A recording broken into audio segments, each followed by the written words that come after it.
Madame, Monsieur, bonjour et bienvenue dans cette nouvelle édition de l'Œil du sport. À la une, aujourd'hui, le grand bilan des performances des Français et des Jeux Olympiques de Milan-Cortina 2026.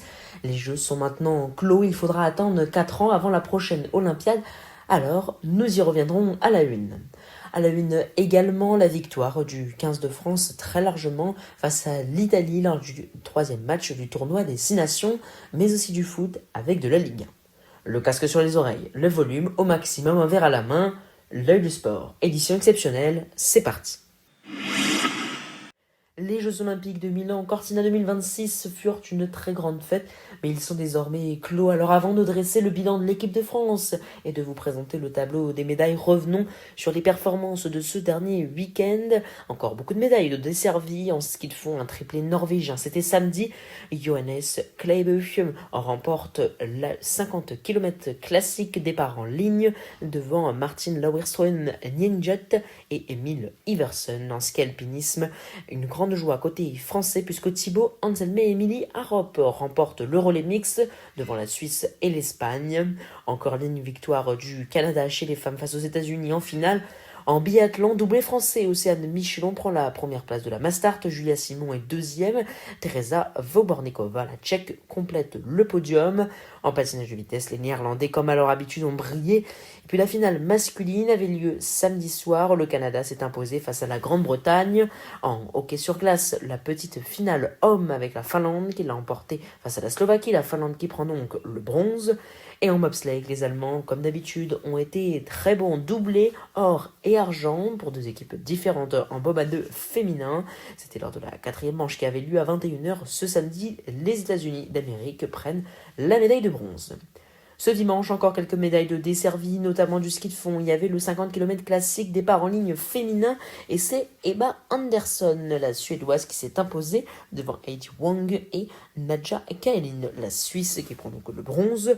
Encore ligne victoire de la Suède face à la Suisse lors de la grande finale féminine. En bobsleigh de bob à 4, encore un doublé allemand. L'Allemagne s'impose en première et en deuxième place, l'or et l'argent donc. La Suisse prend le bronze. Et en hockey sur glace, c'est à la mort subite que les États-Unis se sont imposés face au Canada. Au classement des médailles, malheureusement, dans cette dernière journée, la France quitte le top 5 et est 6e avec 23 médailles, dont 8 en or, 9 en argent et 6 en bronze. Le classement complet dominé, comme d'habitude, par la Norvège qui compte pas moins de 18 médailles d'or, 12 en argent, 11 en bronze. Le calcul est simple, c'est un record, 41 médailles. Les États-Unis d'Amérique sont deuxièmes avec 33 médailles, 12 en or, 12 en argent et 9 en bronze. Les Pays-Bas, grâce au patinage de vitesse, remportent 10 médailles d'or, 7 médailles en argent, 3 médailles en bronze, soit un total de 20 médailles. Et enfin, le top 5 est complété par l'Italie et l'Allemagne avec respectivement 10 et 8 titres, 30 et 26 médailles. Des Jeux Olympiques réussis donc pour la délégation italienne qui était à domicile. S'il ne faut retenir de cette Olympiade qu'un athlète, il s'agira sans doute de Johannes Kleibe, à la star de ces Jeux Olympiques, qui est devenu un monstre sacré de l'Olympe. En effet, le fondeur a parachevé sa razzia historique à Milan en Cortina en remportant samedi la Mastart 50 km classique. Il a remporté pas moins de 6 médailles d'or. C'est simple, il a participé à toutes les courses et les a toutes remportées. Toutes les émotions te frappent à ce moment. Il y avait beaucoup de fatigue. C'était un moment pour repenser à tout ce qui s'est passé depuis 2 ans et pour savourer livre-t-il au micro du diffuseur. Côté français, impossible d'oublier la démonstration des biathlètes, aussi bien masculins que féminins, et la révélation de la jeune Océane Michelon, qui a notamment remporté l'or sur la Mastart. Julia Simon est devenue la plus grande athlète féminine de l'histoire des Jeux Olympiques.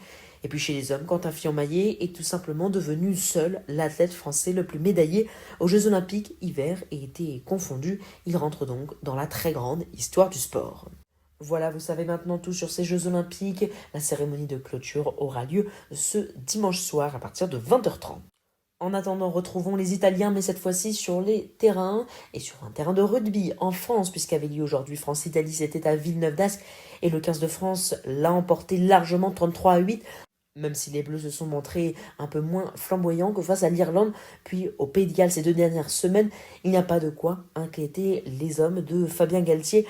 Cette victoire avec le bonus offensif permet à l'équipe de France de conserver la première place avec 15 points, soit 4 de plus que l'Écosse. L'Écosse qui s'est imposée face au Pays de Galles dans la douleur, 26-23. Autre résultat avec l'Irlande qui a livré une véritable démonstration en Angleterre. Victoire 42-21. Ça c'était samedi. Alors au classement, la France est première, l'Écosse deuxième, l'Irlande troisième, suivi ensuite de l'Angleterre, de l'Italie et du Pays de Galles qui n'a pas gagné un match. En Ligue 1, les résultats du début de cette 23e journée avec Marseille, toujours plus au fond du gouffre, défaite 2-0 sur la pelouse de Brest.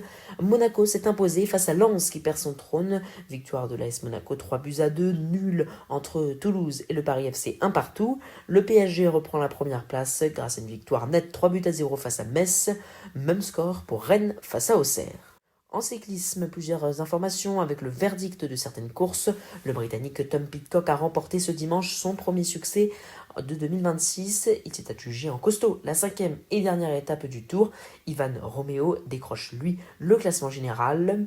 De son côté, Paul Lapéra s'est montré le plus malin dans le final du Tour des Alpes-Maritimes. C'était ce dimanche.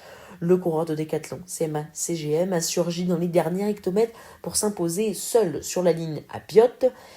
Et puis lors du Tour de l'Algarve, pas d'exploit pour le Français Paul Sexas qui s'incline devant la toute-puissante de Juan Ayuso, le grand leader, qui a remporté la 5e et dernière étape de cette course. Le programme à présent, il vous est présenté par myfuturegift.com.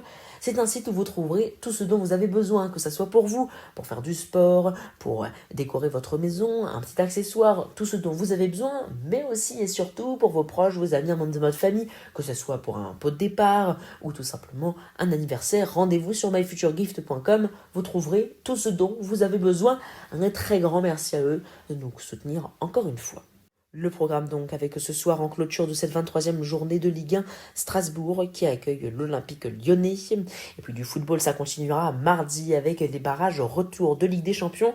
Atlético de Madrid, Club Brugge à 18h45, à 21h, Bayer Leverkusen, Olympiakos, Inter, Bodo Glimt et Newcastle, Karabakh. Voilà, vous savez maintenant tout. Merci beaucoup de nous avoir suivis encore une fois. Pour ma part, je vais vous donner rendez-vous mercredi soir pour un nouveau bilan complet de l'actualité sportive.